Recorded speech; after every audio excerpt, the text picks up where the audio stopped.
Hey everyone, welcome back. Let's solve another easy problem on Leetcode today, reverse linked list, Leetcode 206. This problem is part of Blind 75, a curated list of essential coding interview questions. You can find the full list linked in the description below. Be sure to check it out. Now to the problem. Given the head of a singly linked list, reverse the list and return the reverse list. For example, here we are given a singly linked list with following nodes with head pointer initially pointing to node 1, and our task is to reverse the list. So we reverse the direction of all the links, and as a result the last node now becomes the first node and the head pointer points to node 5, which we will return as the final answer. Now this problem can be solved both iteratively and recursively. First let's look at the iterative method. To reverse this linked list, we'll be mainly using two pointers, basically two variables or iterators. One is current pointer, which initially is set to head. This pointer represents the current node being processed. And another pointer is the previous pointer, initially set to null or none. This pointer will represent the previous node during the traversal. Programmatically speaking, we will initialize these variables as previous is equal to none and current is equal to head. Now we will traverse through the linked list using the current pointer until it reaches the end of the list. That is, current is equal to none, and at each iteration, we break the next pointer of the current node and point it to the previous node. For example, here the current pointer points to node 1 and we break its next pointer and point it to previous node, which is currently null.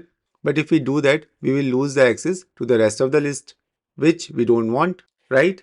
So before we make this update, we back up the reference to the next node using third temporary pointer. Let's call it temp or next. This is necessary to avoid losing the reference to the subsequent nodes while reversing links. And now that we have performed the update, we can move current and next pointers forward by assigning the previous pointer to the current pointer's position and current to temporary pointer's position. And to summarize this approach programmatically, first we take the backup of the next pointer of the current node. Then we set current.next to previous.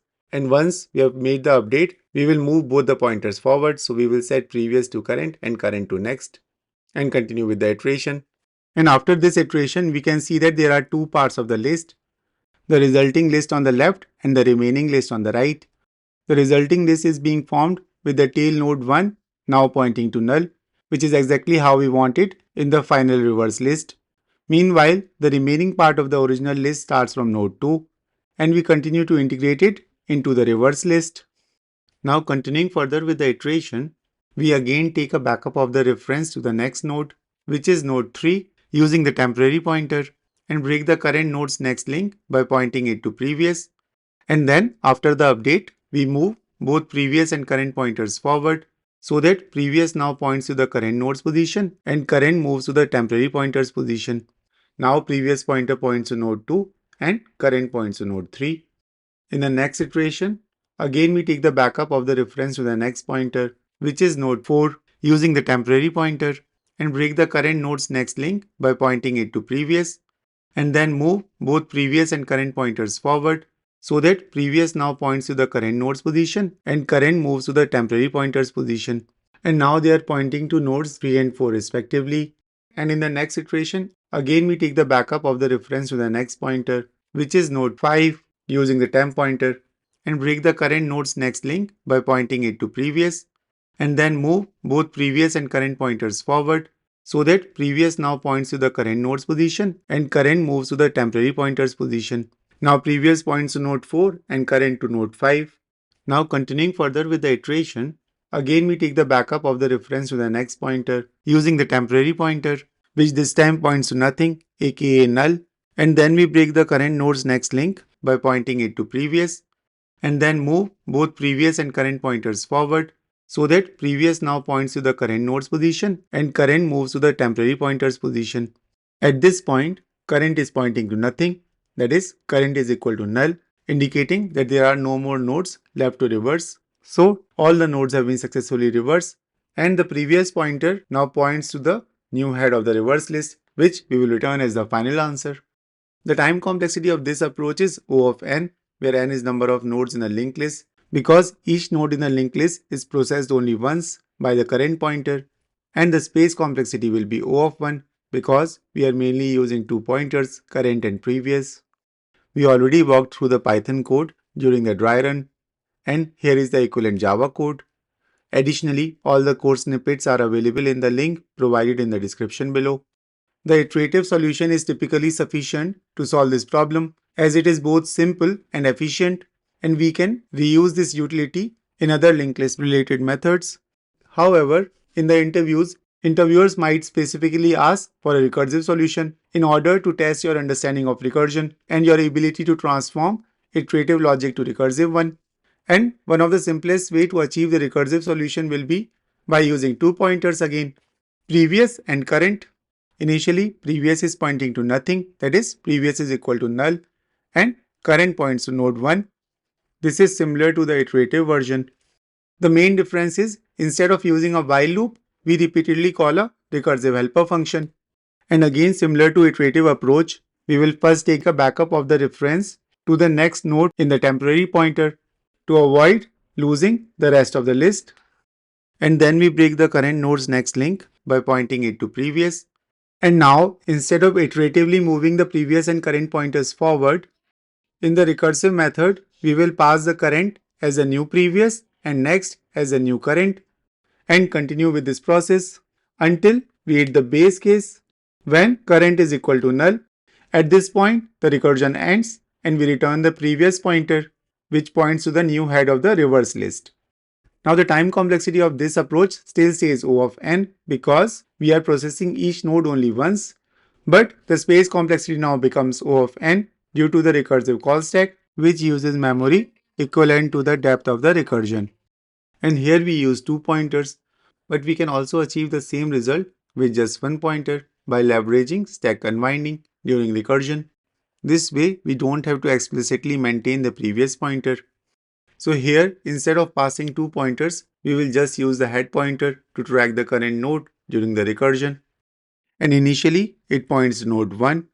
Therefore, we call the function reverse list with head set to 1. And now, as with any recursive approach, the goal is to break the problem into smaller subproblems. So here we check if there are more nodes to reverse.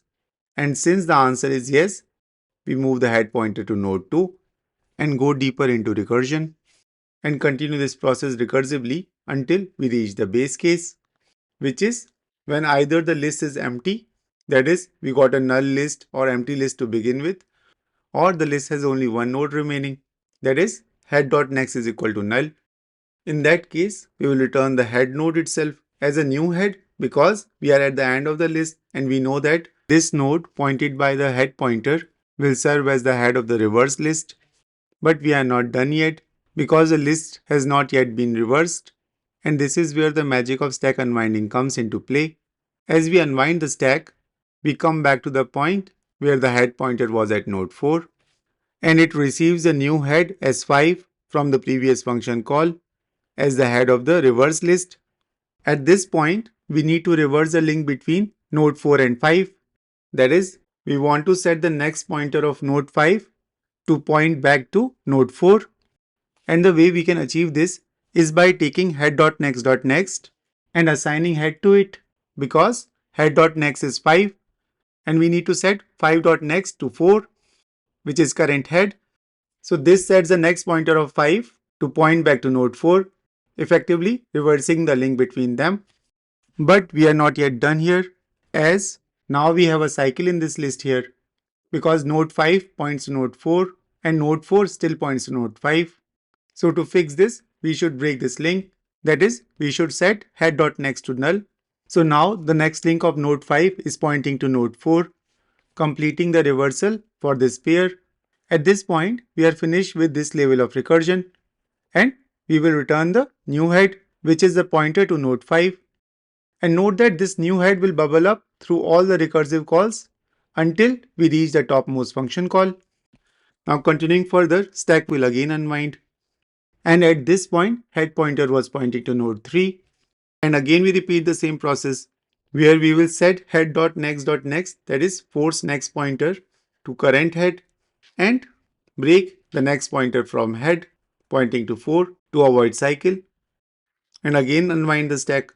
And at this point, head pointer was pointing to node 2. And again we repeat the same process where we break head.next.next, that is node 3's next pointer to current head, and break head.next to avoid cycle. And finally, we unwind the last remaining call stack. And now we are back at where we started, which is node 1. And again, we reverse the link from node 2 to node 1 and break the link from node 1 to 2 to avoid cycle. And now there are no more function calls to unwind. So now we are done. That is, we have reversed all the links in the linked list and we will return the new head, which is node 5, as our answer. Now the time complexity of this approach stays O of n, just like the previous recursive method. So that's all for this video. I hope this video was useful to you. If it was, please give it a thumbs up and share it with others who might benefit from it. If you haven't subscribed the channel yet, make sure to hit the subscribe button and turn on the notification bell so that you never miss an update. Your support helps me create more content like this. If you have any questions or suggestions, feel free to leave them in the comments below. Thanks for watching and see you in the next one.